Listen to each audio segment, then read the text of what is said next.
அல்லேலூயா. கர்த்தருடைய பரிசுத்த நாமத்திற்கு மகிமை உண்டாவதாக. இவ்வளவு நேரமாக நாம் அநேக குறிப்புகளுக்காக ஜெபிக்க ஆண்டவர் உதவி செய்தார். இப்பொழுதும் ஒரு சில வசனங்களை நாம் தியானித்து நாம் ஜெபித்து இந்த கூட்டத்தை முடிக்க போகிறோம். அல்லேலூயா. வாசிக்கலாம். 1 நாளாகமத்தின் புஸ்தகம் 21வது அதிகாரம்.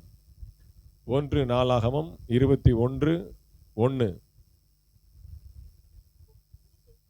நானே வாசிக்கிறேன். சாத்தான் இஸ்ரவேலுக்கு விரோதமாய் எழும்பி இஸ்ரவேலை தொகையிடுகிறதற்கு தாவீதை ஏவி விட்டது.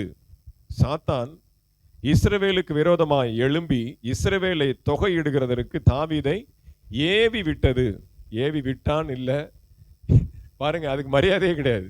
ஏவி விட்டது. இதோ ரோட்ல போற நாய் மாதிரி ஏவி விட்டது. பைபிள் சாத்தானை மதிக்கிறது இல்லை. ஆமென், அல்லேலூயா.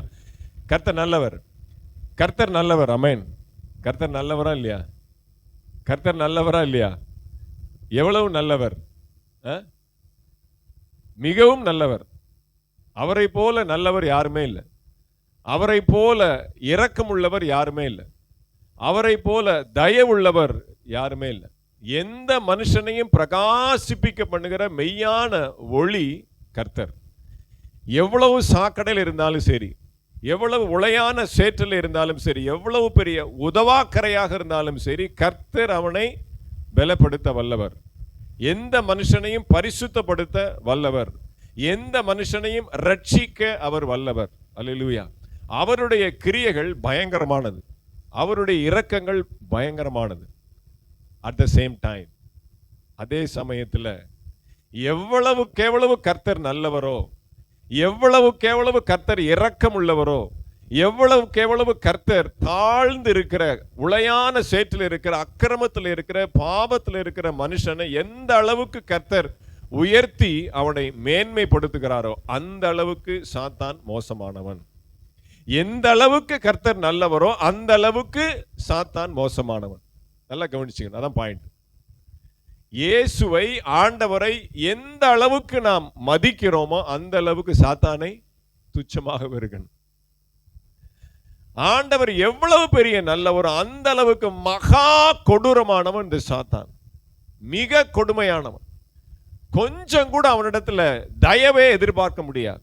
தயவு இல்லாமல் நம்மளை வறுத்தெடுக்கக்கூடியவன் யாருன்னா இந்த சாத்தான். அல்லேலூயா. எந்த அளவுக்கு ஆண்டவர் இறங்குகிறாரோ அந்த அளவுக்கு இவன் நம்மை பாதாளத்தில் தள்ளி விடுவான். எந்த மனுஷனையும் ஆண்டவர் உயர்த்த வல்லவர், இவன் யாரையும் கீழே தள்ள வல்லவன்.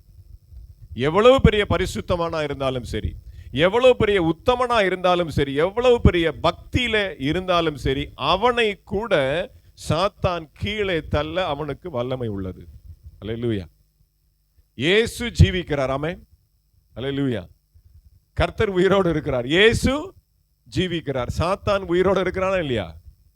சாத்தானுக்கு உயிர் இருக்குதா இல்லையா? ஆமென். அவனுக்கும் உயிர் இருக்குது. இயேசு ஜீவிக்கிற மாதிரி சாத்தானும் ஜீவிக்கிறான். கர்த்தர் நல்லவர்னா அவன் கெட்டவன். அல்லேலூயா. அப்போ சாத்தான் இன்றைக்கும் ஜீவிக்கிறான். அவன் ஜீவிக்கிறபடினாலே இன்றைக்கும் ஜனங்கள் பாவத்தில் இருக்கிறாங்க. இயேசு இன்றைக்கும் ஜீவிக்கிறபடினால ஜனங்கள் மனம் திரும்புறாங்க, ரட்சிக்கப்படுறாங்க, சபைக்கு வராங்க. சாத்தானும் இன்றைக்கும் ஜீவிக்கிறபடினால பின்மாற்றத்தில் ஜனங்கள் போகிறாங்க, அசிங்கத்திலே பாவத்திலே விழுகிறாங்க, பரிசுத்தவான்கள் விழுகிறாங்க. அப்ப ரெண்டுமே இன்றைக்கு நடந்து கொண்டிருக்கிறது. அப்போ ஆண்டவருக்கும் சாத்தானுக்கும் நடுவில் நாம் எப்படி இருக்கிறோம்? ஒரு பலிகடாவை போல இருக்கிறோம். அவர் பயன்படுத்தணுமா அல்லது சாத்தான் பயன்படுத்தணுமா? அவனும் நம்ம மேல ரொம்ப குறியா இருக்கிறான். இவங்களை எப்படா விழத்தல்லான்னு சொல்லி கங்கணம் கட்டி கொண்டு எவனை விழுங்கலாமோ என்று சொல்லி கர்ஜிக்கிற சிங்கத்தை போல சுற்றி வகை தேடி கொண்டு இருக்கிறான். அதே சமயத்தில் ஆண்டவருடைய கண்களும் பூமி எங்கும் உலாவிக் கொண்டு நம்மேல் கருத்தா இருக்கிறது. கண்மணியை போல ஆண்டவர் நம்மை பாதுகாக்கிறார், நம்மை தாங்குகிறார், நம்மை தப்புவிக்கிறார். அவருடைய இரக்கம், அவருடைய காருண்யம் மகா பெரியது. அல்லேலூயா. அதே போல அவருடைய கொடுமை, அவருடைய அராஜகம் அதை விட கொடியது. அல்லேலூயா. அப்போ அவரா அவனா, சாத்தானா இயேசுவா, இந்த போட்டிக்கு நடுவில் நாம தான் இருக்கிறோம். ரெண்டு பேருடைய கேம் பிளான்ல நம்ம தான் பகடக்காயா இருக்கிறோம். நம்மளை வச்சுதான் அவங்க 2 பேரும் விளையாடுறாங்க. அல்லேலூயா. ஆனால் கர்த்தர் ஜெயிக்கிறவர். ஆமென். அல்லேலூயா. அவர் மாம்சத்தை ஜெயித்தவர், சாத்தானை ஜெயித்தவர், பாதாளத்தை ஜெயித்தவர், மரணத்தை ஜெயித்தவர், யுத்தங்களை ஜெயித்தவர். ஆமென். அதனால ஜெயித்தவர் பக்கம் நாம் இருந்தோமானால் நமக்கு என்றைக்கும் ஜெயம். அல்லேலூயா. இன்றைக்கு நாம் பார்க்க போறது சாத்தானை குறித்து சில காரியங்களை பார்க்க போகிறோம். பாருங்க, 1 நாளாகமத்தின் புஸ்தகம் 21ஆம் அதிகாரம் 1ஆம் வசனத்துல தாவீதை சாத்தான் ஏவி விட்டது. அல்லேலூயா. Praise the lord. வாசிங்க இன்னொரு வசனம், யோவான் சுவிசேஷம் 13ஆவது அதிகாரம் 27ஆவது வசனம். யோவான் சுவிசேஷம் 13ஆவது அதிகாரம் 27ஆவது வசனம். துணிக்கையை அவன் வாங்கின பின்பு, அந்த துணிக்கையை அவன் வாங்கின பின்பு சாத்தான் அவனுக்குள் புகுந்தான். சாத்தான் அவனுக்குள் புகுந்தான். அப்பொழுது இயேசு அவனை நோக்கி நீ செய்கிறதை சீக்கிரமாய் செய் என்றார். நீ செய்கிறதை சீக்கிரமாய் செய் என்றார். இங்கே தாவீதை சாத்தான் ஏவி விட்டது. இங்கே யூதாஸ் காரியத்துக்குள்ள சாத்தான் புகுந்தான். அவனை ஏவி விடுறான். அல்லேலூயா. குத்தி விடுறான் தாவீதை. இங்கே யூதாசுக்குள்ளே புகுந்தான். இஸ்ரவேலை தொகையிடும்படியாக தாவீதை சாத்தான் ஏவி விட்டான். இயேசுவை பிரதான ஆசாரியர் மத்தியிலே காட்டி கொடுக்கும்படியாக யூதாசுக்குள்ளே சாத்தான் புகுந்தான். அல்லேலூயா. எப்போ? திருவிருந்து எடுத்துட்டு போனதுக்கு அப்புறம், பரிசுத்த பந்தியிலே உட்கார்ந்துட்டு எந்திரிச்சு போகும்போது, கர்த்தருடைய கையிலிருந்து அப்பத்தை வாங்கி அதை புசித்த மாத்திரத்துல, அந்த துணிக்கையை வாங்கி புசித்த மாத்திரத்துல யூதாசுக்குள்ளே சாத்தான் புகுந்தான். அல்லேலூயா. Praise the Lord. நல்லா கவனிங்க. அப்ப எந்த இடத்திலும் எந்த நேரத்திலும் ஆலயத்திற்கு உள்ளோ ஆலயத்திற்கு வெளியோ சபைக்குள்ளோ ஊழியத்திலேயோ எங்கனாலும் சரி, ஆண்டவர் எங்கேயும் உலாவிக் கொண்டிருக்கிறது போல அவனும் எல்லா இடத்திலையும் இருக்கிறான். எல்லாருடைய மனசுலயும் இருக்கிறான். அல்லேலூயா. எல்லாருடைய இருதயத்தையும் திருக்கி ஏவி கொண்டு இருக்கிறான். ஆனால் அவனிடத்திலிருந்து விலகி தப்பிக்கொள்வதுதான் கர்த்தர் நமக்கு கொடுக்கிற ஞானம். Price the lord. வாசிங்க யோபு புஸ்தகம் 2வது அதிகாரம் 3வது வசனத்தையும் 4வது வசனத்தையும் வாசிங்க. யோபு புஸ்தகம் 2வது அதிகாரம். அப்பொழுது கர்த்தர் சாத்தானை நோக்கி, நீ என் தாசனாகிய யோபின் மேல் கவனம் வைத்தாயோ? உத்தமனும் சன்மார்க்கனும் தேவனுக்கு பயந்து பொல்லாப்புக்கு விலகுகிறவனுமான மனுஷனாகிய அவனை போல பூமியில் ஒருவனும் இல்லை. முகாந்திரம் இல்லாமல் அவனை நிர்மூலமாக்கும்படி நீ என்னை ஏவின போதிலும். நீ என்னை ஏவின போதிலும். யார? சாத்தான். ஆண்டவரே. முகாந்திரம் இல்லாமல் நீ என்னை ஏவின போதிலும். பாத்தீங்களா? அவன் யாரையே போய் டச் பண்றான். பாத்தீங்களா? ஆண்டவரையே போய் ஏவி விடுறான். அல்லேலூயா. புலிவாலே தொடர மாதிரியா? பாருங்க, அவனுக்கு பயமே கிடையாது. அவன் எதுக்கும் துணிஞ்சவன், எதையும் செய்வான். இவங்க நல்லவங்களா இருக்காங்களே, இவங்களை போய் நம்ம தொடுறோமே, நல்ல சுகமா இருக்கிறாங்களே, இவங்களை போய் தொடுறோமே, கஷ்டப்படுவாங்களே, இறக்கம் கொஞ்சம் கூட கிடையாது. அல்லேலூயா. ஆண்டவரையே ஏவக்கூடியவனானால் நீங்களும் நானும் ஏமாத்திரம். நீ என்னை ஏவினபடியினால, ஏவின போதிலும். வாசிங்க. அவன் இன்னும் தன் உத்தமத்திலே உறுதியாய் நிற்கிறான் என்றார். பாருங்க, அவர் பேசி முடிச்சிட்டார். அவர் சர்டிபிகேட் கொடுத்துட்டார். நீ என்னை ஏவின போதிலும் கூட அவன், யோபு என் பக்தன், அவன் தன் உத்தமத்துல இன்னைக்கும் ஸ்ட்ராங்காக விசுவாசத்துல நிற்கிறான். அடுத்து பதில் பேசுறான் பாருங்க சாத்தான். வாசிங்க.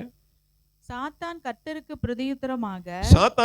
பிரதியுத்தரமாக தோலுக்கு பதிலாக தோலையும் தன் ஜீவனுக்கு பதிலாக தனக்கு உண்டான எல்லாவற்றையும், தன்னுடைய ஜீவனுக்கு பதிலாக தனக்கு உண்டான எல்லாவற்றையும் மனுஷன் கொடுத்து விடுவான். இதுதான் அவனுடைய டெக்னிக். மனுஷனை பத்தி சாத்தான் என்ன நினைச்சிருக்கிறான், மனுஷனை பத்தி சாத்தானுடைய கணிப்பு என்ன அப்படின்னு பாத்தீங்கன்னா, தோலுக்கு ஈடாக தோலையும் ஜீவனுக்கு ஈடாக ஜீவனையும் மனுஷன் எதை கேட்டாலும் கொடுத்து விடுவான். தன்னுடைய உயிரை காப்பாத்துறதுக்காக அந்த உயிருக்கு ஈடாக மனுஷன்ட்ட என்ன கேட்டாலும் சரி அதை கொடுத்து விடுவான். நான் மதுரையில் ஒரு ஸ்கேன் சென்டரில் வேலை பார்த்தேன். ஸ்கேன் சென்டரில் வேலை பார்த்தா ரொம்ப கொடுமையாக இருக்கும். ஒரு நாள் ஒரு பணக்காரர் கார்ல இருந்து இறங்கி வராரு. இதுக்கு நான் சொல்றது 20 வருஷத்துக்கு முன்னாடி, நான் ரட்சிக்கப்படுறதுக்கு முன்னாடி சொல்ல போனா, ஆமா 22 வருஷத்துக்கு முன்னாடி ஒரு பணக்காரர் கார்ல வந்து இறங்குறாரு. அவருடைய மனைவிக்கு ஏதோ முடியாம ஸ்கேன் எடுக்க வந்திருக்கிறாங்க. பர்ஸ் அவசரத்துல கொண்டு வரல. எங்க மேனேஜர் ரொம்ப கொடுமையானவர். காசு கொடுத்தா தான் அந்த ஸ்லிப்பை உள்ள போட்டு உள்ள ஸ்கேனுக்குள்ள அனுப்புவார். இவர் மோதிரத்தை கலட்டுறாரு, செயினை கலட்டுறாரு, வாட்சை கலட்டுறாரு, கார் சாவியை தூக்கி கொடுக்குறாரு, அந்த அம்மா தாலியை கலட்டுறாரு. எல்லாத்தையும் எடுத்துக்குங்க, ஸ்லிப்பை போடுங்க, உள்ள அனுப்புங்க அப்படின்னா, நான் இங்கே அடகு கடையாக வச்சிருக்கிறேன், காசை கீழே வை, அப்படின்னா தான் உள்ளே போவேன். அப்போ கிரெடிட் கார்டும் கிடையாது, அப்போ ஒரு ஃபோன் வசதி கூட கிடையாது. ஆனால் ஒரு பணக்காரர் தன் ஜீவனுக்கு ஈடாக மனுஷன் எல்லாவற்றையும் கொடுத்து விடுவான். செயினை கழட்டினா கழட்டிடுவான், வாட்சை கழட்டினா கழட்டிடுவான், தாலியை கழட்டினா கூட கழட்டிடுவான். அல்லேலூயா. மனுஷன் ஜீவனுக்கு ஈடாக எல்லாவற்றையும் கொடுத்து விடுவான். ஆமென். அல்லேலூயா. அப்ப சாத்தானுடைய கணிப்பு என்ன அப்படின்னா, நாம எப்படியாவது வலைக்குள்ள கொண்டு வரணும் அப்படின்னா என்ன பண்ணுவான், நம்ம ஏதாவது ஒரு வகையில சிக்க வைப்பான். நல்லா கவனிக்கணும். சரீரத்திலே வரக்கூடிய வியாதி பலவீனத்தை கூட நாம் என்ன பண்ணிடலாம், ஓரளவுக்கு அதை மேற்கொண்டு நாம் சரியான பாதையில கண்ட்ரோல்ல வச்சிடலாம். ஆனா பாருங்க, நம்முடைய சிந்தையை திசை திருப்புவான், நம்முடைய மனதை திருப்பி விடுவான், நம்முடைய இருதயத்தை குழப்புவான். எது சரி எது தப்பு என்று நிதானிக்க முடியாத அளவுக்கு நம்ம என்ன பண்ணுவான், குழப்பத்துல தள்ளி விட்டுருவான். போன வாரம் ஆராதனைக்கு போயிருந்தேன், முக்கியமான ஆள் வரவே இல்லை. கேட்டேன் பாஸ்டர்ட்ட, வந்துருவாங்க வந்துருவாங்க, தான் வந்துட்டு இருக்காங்க, அரசியல்வாதி மாதிரி இந்த வந்துட்டு இருக்காங்க. ஆராதனை முடிகிற வரைக்கும் வரல. ஆராதனை முடிஞ்சதுக்கு அப்புறம் பார்த்தா 2 கட்டப்பை தூக்கிட்டு வராங்க. அங்க தூரத்துல நான் பார்த்தேன், என்ன பாஸ்டர் அப்படின்னு, இதுதான் மார்த்தாளின் ஆவி அப்படின்னாரு. இது மார்த்தாளின் ஆவியா, புரியலையே பாஸ்டர் அப்படின்னு. உங்களுக்கு சாப்பாடு இப்போ ரெடி பண்றதுக்காக காலையில இருந்து அவங்க ஆராதனை கூட வராம வீட்டில் ரெடி பண்ணிட்டு இருக்காங்க. நான் சாப்பிட்றது என்ன, நான் சாப்பிட்றது ஒரு தட்டு சோறு. பாருங்க, மார்த்தாளின் ஆவி ஆராதனைக்கு வரக்கூடாதுபடிக்கு தடை பண்ணி, இவரும் சொல்லிட்டே இருக்காரு, வந்துருவாங்க. அப்போ எனக்கு சாப்பாடு ரெடி பண்றது முக்கியமா இல்ல கர்த்தரை ஆராதிக்கிறது முக்கியமா?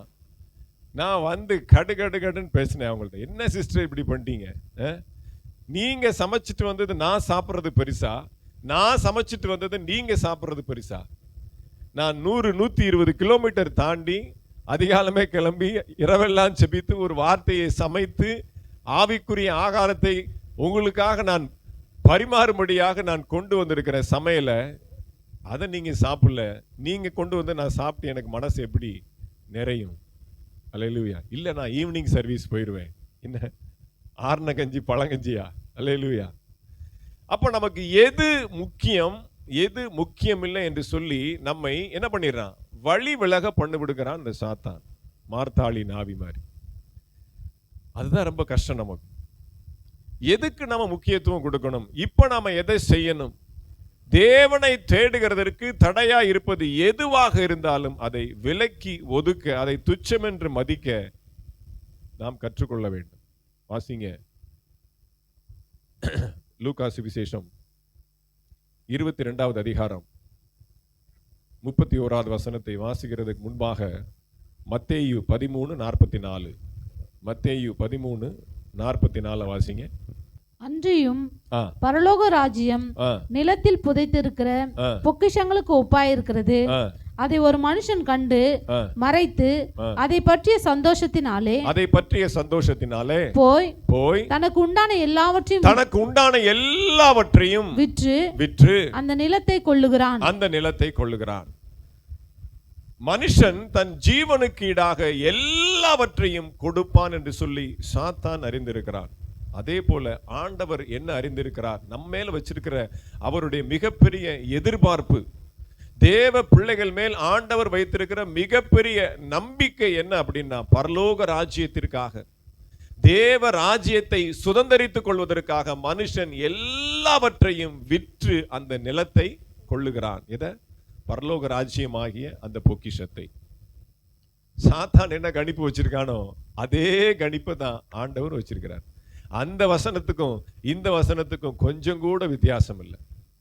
தோலுக்கு பதிலாக தோலையும், ஜீவனுக்கு பதிலாக ஜீவனையும், எல்லாவற்றையும் அதற்கு ஈடாக எல்லாவற்றையும் மனுஷன் கொடுத்து விடுவான். அது சாத்தானுடைய சர்டிபிகேட், மனுஷனை குறித்து அவன் வச்சிருக்கிற சர்டிபிகேட். ஆனா ஆண்டவர் இங்கே சொல்றார், அல்லேலூயா, பரலோக ராஜ்யத்திற்காக ஒரு மனுஷன் அந்த நம்பிக்கைக்காக, அந்த விசுவாசத்திற்காக, அந்த சந்தோஷத்திற்காக எல்லாவற்றையும் விற்று அதை கொள்ளுகிறான், அந்த நிலத்தை கொள்ளுகிறான்.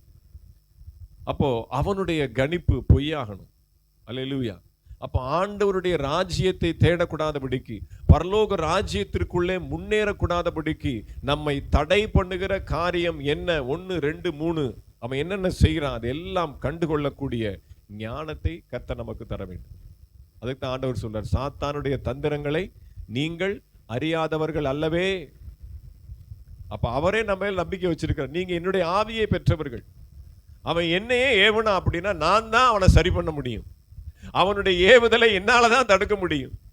அவனுடைய திட்டத்தை என்னாலதான் நிர்மூலமாக்க முடியும். அவனுடைய பாதையை என்னாலதான் விளக்க முடியும். அப்ப என்னுடைய ஆவியை நான் உங்களுக்குள்ளே அனுப்பி இருக்கிறேன். எதற்காக? அவனுடைய தந்திரங்களை அறிந்து கொண்டு விலகி போவதற்காக. ஆமென். இப்ப வாசிங்க லூக்கா சுவிசேஷம் 22வது அதிகாரம் 31வது வசனம். லூக்கா 22:31. பின்னும் கர்த்தர் சீமோனே சீமோனே, இதோ கோதுமையை சுளையினால் புடைக்கிறது போல சாத்தான் உங்களை புடைக்கிறதற்கு உத்தரவு கேட்டுக்கொண்டான். பாருங்க, சாத்தான் ஆண்டவர்கிட்ட போய் உத்தரவு கேட்கிறான். எப்படி யோபுவை வெள்ளை தள்ளுறதுக்கு போய் உத்தரவு கேட்டான் பாத்தீங்களா? அப்ப என்ன அர்த்தம் அப்படின்னா, அவன் டைரக்டா நம்மளை தொடவே முடியாது. அவன் டைரக்டா நம்மளை தொடவே முடியாது. ஆண்டவர் உத்தரவு கொடுத்தாதான், ஆண்டவர் அவன்கிட்ட அனுமதி கொடுத்தாதான் நம்மளை தொட முடியும். அப்போ அவன் உங்களை என்ன சொலகினால் புடமிடுவதற்கு உத்தரவு கேட்டான். உன்னுடைய அதுக்கு வாசிங்க. கோதுமையை சுலகினால் புடைக்கிறது போல சாத்தான் உங்களை புடைக்கிறதற்கு உத்தரவு கேட்டுக்கொண்டான். அப்புறம் நானோ உன் விசுவாசம் ஒழிந்து போகாதபடிக்கு உனக்காக வேண்டிக் கொண்டேன். நீ குணப்பட்ட பின்பு உன் சகோதரரை ஸ்திரப்படுத்து என்றான். அப்போ ஒரு பக்கம் உத்தரவு கொடுக்கிறாரு, இன்னொரு பக்கம் என்ன பண்றாரு? உட்கார்ந்து ஜெபம் பண்றாரு. ஆண்டவரே, சாத்தான் போயிருக்கிறான் என் பிள்ளைய தொடறதுக்கு. அவன் தொட்டாலும் என் பிள்ளை ஸ்ட்ராங்கா நிக்கணும். பாருங்க, பிள்ளையும் கிள்ளி விட்டு தொட்டிலையும் ஆட்டுற மாதிரி அவனே அனுப்பிச்சு விட்டு இவர் என்ன பண்றாராம்? ஜெபம் பண்றாராம். அதுதாங்க தாய் பாசம். அல்லேலூயா. அவன் சோதிக்கப்படவும் வேண்டும், அதே சமயத்துல காப்பாற்றப்படவும் வேண்டும். சோதனைக்குள்ளாக போனாலும் சொலகில கோதுமையை புடமிடுகிறது போல சாத்தான் புடமிட்டாலும் என் பிள்ளை ஸ்ட்ராங்கா நிக்கணும். அல்லேலூயா. அவனுடைய கிரியை காட்டிலும் அவருடைய ஜெபம் வல்லமை உள்ளது. அல்லேலூயா. அப்ப யோபு பக்தனை சோதிக்கும்படியாக சாத்தானை அனுப்பிவிட்டு ஆண்டவர் என்ன பண்றார்? பரலோகத்திலே ஜெபிக்கிறார். அல்லேலூயா. பேதுருவுக்காக ஜெபிக்கிறார். அல்லேலூயா. நீ குணப்பட வேண்டும். நீ குணப்பட்டாதான் அடுத்து உன்னுடைய சகோதரர்களை, நீ தான் பெரிய ஆள், 66 வயசு, நீ தான் நம்முடைய டீம்லயே பெரிய ஆள். நான் உயிர் தெழுந்து பரலோகத்துக்கு போன புறம் புதிய உடன்படிக்கையின் சபையினுடைய ஸ்தாபகரே நீதான், பெந்தெகோஸ்தே சபையினுடைய ஃபவுண்டரே நீதான். சாவியை உன் கையில தான் கொடுக்க போறேன். உன்னை பார்த்தா அந்த 11 பேர் வரப்போறாங்க, அதுக்கப்புறம் 120 பேர், அதுக்கப்புறம் 5000 பேர், அதுக்கப்புறம் 3000 பேர். நீ எடுத்து பிரசங்கம் பண்ண 5000 3000 தான். அல்லேலூயா. ஆனா அதெல்லாம் நடக்கணும் அப்படின்னா நீ குணப்பட வேண்டும். ஆமென். அப்ப ஆண்டவர் நம்மேல் கரிசனை உள்ளவராய் இருக்கிறார். சாத்தானுடைய தந்திரங்களை நமக்கு விளக்கி காண்பிக்க, சாத்தானுடைய திட்டங்களை நமக்கு தெளிவுபடுத்தி காண்பிக்க, படம் போட்டு காண்பிக்க ஆண்டவர் நமக்கு நிச்சயமாக உதவி செய்வார். வாசிங்க பிலிப்பியர் நிருபம் 3வது அதிகாரம் 7வது வசனத்தை வாசிங்க. பிலிப்பியர் 3:7.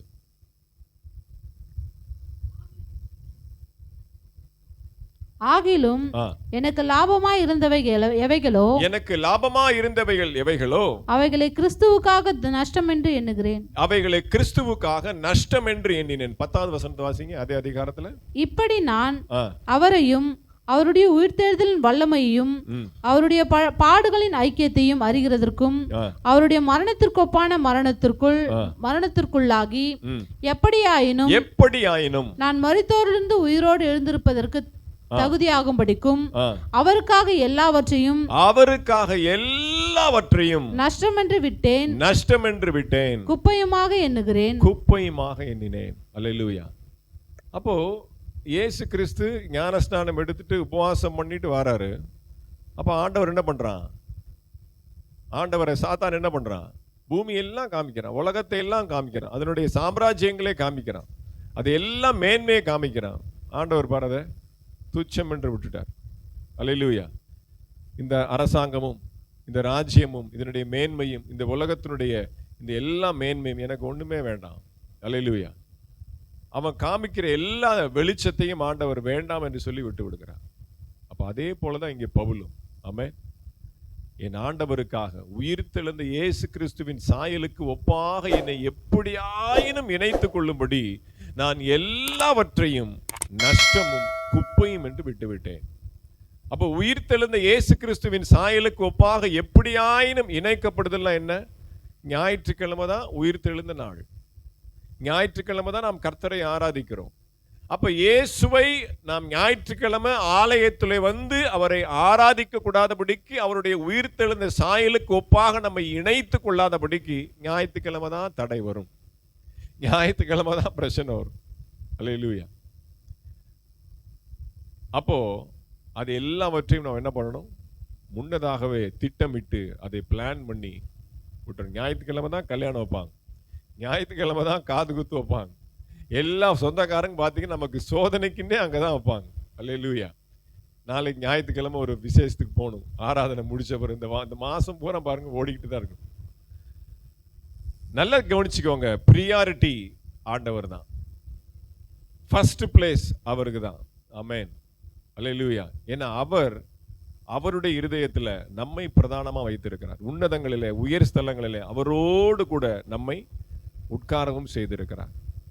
நமக்கு நல்ல ஒரு ஹை ஸ்டேட்டஸை கொடுத்திருக்கிறார் ஆண்டவர். தன்னுடைய குமாரனாகிய கிறிஸ்துவுக்கு ஒப்பாக அவருடைய சீட்ல நம்ம அவருக்கு பக்கத்துல நம்ம உட்கார்ந்துருக்கோம். ஒரு கொஞ்சம் ஸ்லிப் ஆகி ஒரு செகண்ட்ல இவன் பேச்சை கேட்டோம்னா அங்க இருந்து அப்படியே இங்க விழுந்துருவோம். இந்த பகடக்காய் விளையாடுவாங்கல்ல, அந்த என்னது பாம்பு ஏணி விளையாடுவாங்க பாருங்க, நல்லா மேலே ஏறிட்டே இருப்பாங்க. திடீர்னு பார்த்தீங்கன்னா பாம்பு கொத்திரும். சல்ல நம்ம 90வது கட்டத்துல இருந்து 3வது கட்டத்துக்கு வந்துருவாங்க. அதெல்லாம் பார்த்தீங்கன்னா இப்போ நமக்கு பிரயோஜனமா இருக்கு. சின்ன பிள்ளைல ரொம்ப ஜாலியாக விளையாடுவோம் பாருங்க. மேன்மையா உயர்வா இருக்கிற நாம என்ன பண்றோம்? அந்த பாம்பு கொத்துன உடனே சல்லுன்னு கீழே வந்துடும். அல்லேலூயா. பரிசுத்தத்தின் உச்சியில ஆண்டவருடைய மேன்மையில மகிமையில நாம் உயர்ந்து கொண்டே ஏணி அப்படியே ஏற்றி விட்டுட்டே இருப்பாரு பாருங்க. திடீர்னு ஒரு சோதனை, திடீர்னு ஒரு இச்சை, திடீர்னு ஒரு நமக்கு என்ன பண்ண ஒரு சபலத்தை ஏற்படுத்தி என்ன பண்ணுவான்? நம்மளை அப்படியே கீழே தள்ளிடுவோம். அல்லேலூயா.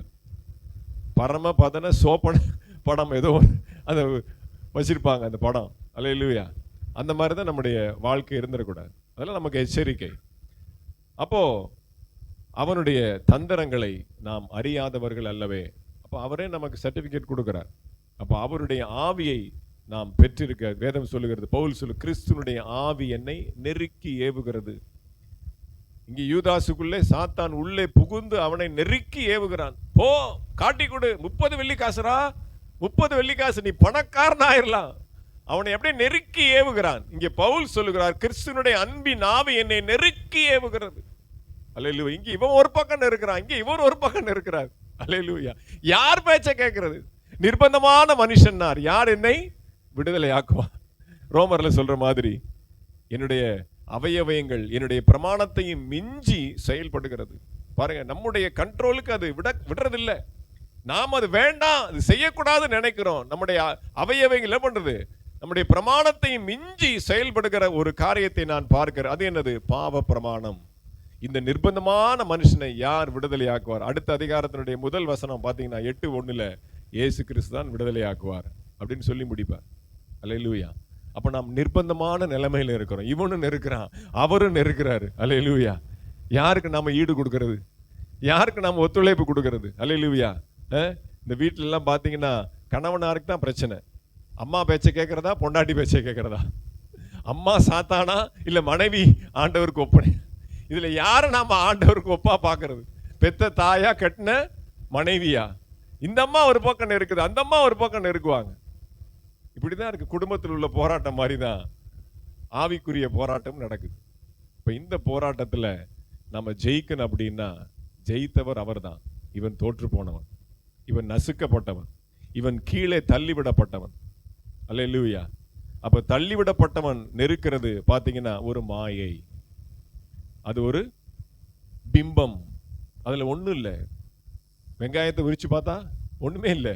அதே மாதிரி அவன் நெருக்கி ஏவரான்னு சொல்லி அவன் சொன்னதை கேட்டுட்டு பாத்தீங்கன்னா இந்த இஞ்சி தின்ன குரங்கு மாதிரி தான் அப்புறம் உட்காந்துருக்கணும். முடிவில் ஒண்ணுமே இருக்காது. அவன் சொன்னதுக்கு அப்புறம் செஞ்சதுக்கு அப்புறம் பாத்தீங்கன்னா வெறுமைதான் இருக்கும், தோல்விதான் இருக்கும். அந்த கனியை பறித்து புசின்னு சொன்னாங்க, அது வரைக்கும் அவன் சொல்றதெல்லாம் அப்படியே இருக்கு. புசிச்சதுக்கு அப்புறம் பாருங்க ஆண்டவர் அந்த தோட்டத்தை விட்டே வெளியே அனுப்பிச்சிட்டார். அது வரைக்கும் தோட்டத்துல ஜாலியா இருந்தாங்க, இப்ப முதலுக்கே மோசமாயிருச்சு. ஒரு கனிக்கு ஆசைப்பட்டு முதலுக்கே மோசமா போயிடுச்சு. அவன் பேச்சை கேட்டோம்னா அப்படிதான் நம்முடைய அஸ்திவாரமே நிர்மூலமாயிரும், நம்முடைய முதலுக்கே மோசமாயிரும். அல்லேலூயா. ஆனால் இவர் பேச்சை நம்ம கேட்டோம் அப்படின்னா நமக்கு மேன்மை உண்டா. பிதாவினுடைய வாசஸ்தலத்திலே அநேக இடம் உண்டு, அங்க போய் நம்மளை சேர்த்துருவார். மகா பரிசுத்த ஸ்தலத்திற்குள்ளே நம்மை முன்னேற செய்வார். அங்கே நமக்கு ஒரு இடத்தை ஆயத்தம் பண்ணி கொடுப்பார். அப்பொழுது அவனா அவரா என்கிற நிர்பந்த ஓட்டத்தில் நாம் கிறிஸ்துவை சார்ந்து கொள்வோம். அவருடைய அன்பின் ஆவியினாலே நெருக்கி ஏவப்படுகிறது எதுவோ அதை அப்படியே நாம் செய்து முடிப்போம். கர்த்தர் நமக்கு உதவி செய்வாராக. கர்த்தர் நம்மை மேன்மைப்படுத்துவாராக. எல்லாரும் கண்களை மூடி நாம் ஜெபிக்கலாம். அல்லேலூயா.